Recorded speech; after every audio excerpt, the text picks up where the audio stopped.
Ako siya yan, isa ako sulbitero at ito ang kwento ko. Ang dilim ng panahon ngayon, pero thank you Lord pa rin. Kaya tara, samahan niyo ako.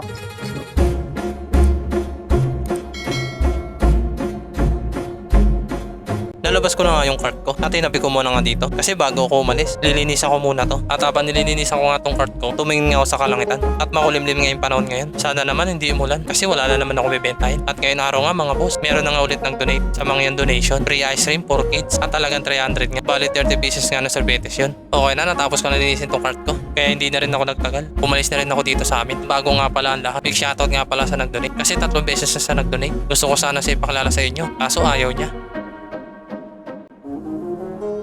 What's up mga boss? Ayun nga, meron na naman nga nag-donate sa atin ng 300 pesos. At bale, yung 300 pesos nga ay ang bale 30 pieces nga sa nasorbetes na nasakap na tagsa 10 piso na ipapamigay natin ngayon araw. Kaya sa mga gusto pa mag-donate, donate na kayo mga boss para sa pa-free ice cream natin para sa mga bata. Kaya mga boss, tara, let's go, mamigay na tayo ng sorbetes. Peace! Tinabi ko muna itong cart ko kasi meron ako nakita mga bata. Gusto mo libre? Libre. Sabihin nyo lang thank you Lord. Thank you, Lord. Oh, yun.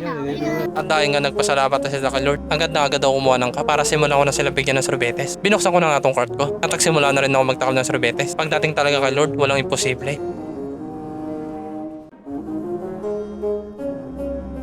Tapos ko nang ibigay yung 5 piraso na sorbetes at habang nandito nga ako, meron mga bata nagpauso. Kaya ito pinagbigyan ko na sila at tapasin ko nga nasa 5 sila. Sakto 5 pala nabibigyan ko. Kaya yung 5 sa kanila ko na lang ibibigay. At tuwan-tuwa nga sila. Yung nalaman nila libre na lang.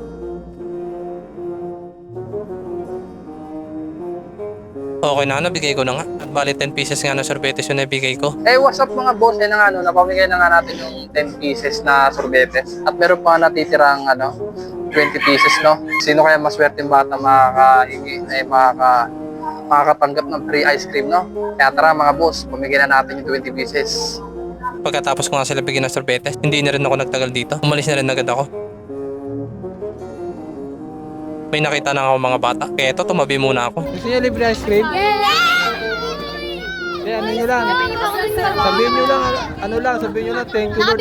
Sa akin yun. Thank you, Lord. Thank you, Lord. Thank you, Lord. At dahil nga nagpasalamat na sila kay Lord, kaya ito agad na ako kumuha ng cup para mabigyan ko na sila ng sorbetes. Pinuksan ko na nga itong cart ko at nagsimula na ako magtakal ng sorbetes. At sa mga bata pala dyan, huwag niyong kakalimutan lagi magpasalamat kay Lord. Okay, 5 na lang natin.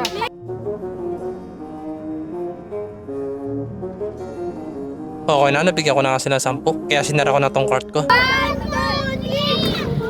you, Kuya Mark. What's up mga boss? Ayun na nga, napamigay na nga natin yung 10 pieces kanina, Tapos pinamigay ko na ngayon yung 10 pieces. Bali 20 pieces na papamigay ko na. At 10 pieces na nga lang natitira. 30 pieces nga lang yung lahat. Meron pa natitirang 10 pieces. Sino kayang batang maswerte na mabibigyan natin? Kaya tara, samahan nyo ako.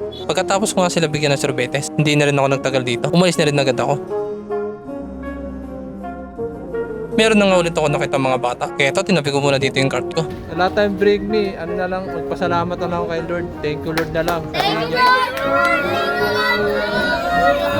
Ang babait naman nila, sana pagpalain sila. Kumuha na nga ako ng cup kasi bibigyan ko na sila ng sorbetes. Kaya ito, binuksan ko na tong cart ko at nagsimula na ako magtakal ng sorbetes. At lagi nyo tandaan, nandyan lang lagi si Lord.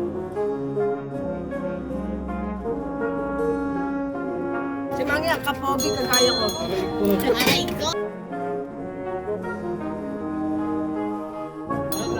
Pero lagi sabihin nyo na thank you. Thank you, Lord. Thank you, Lord. Sinarado ko na itong cart ko kasi lahat sila nabigyan ko na. Kaya hindi na rin ako nagtagal dito. Umalis na rin agad ako kasi naibigay ko na yung last 10 pieces na sorbetes. What's up mga boss? Ayun na nga, pauwi na nga tayo. At napamigay na nga natin yung 30 pieces na sorbetes na halagang 300. Yung 300 nga na yun ay nag-donate nga sa mga donation. Free ice cream for kids. At sa mga mag-donate pa dyan, game lang kayo. Kahit magkano yun, tatanggapin ko. Ayun nga, natapos na naman yung pagbigay natin. At bago nga pala lahat, o nga pala siyan, ang nagsasabi, hanggat may ginagawa ka, may mangyari. Peace.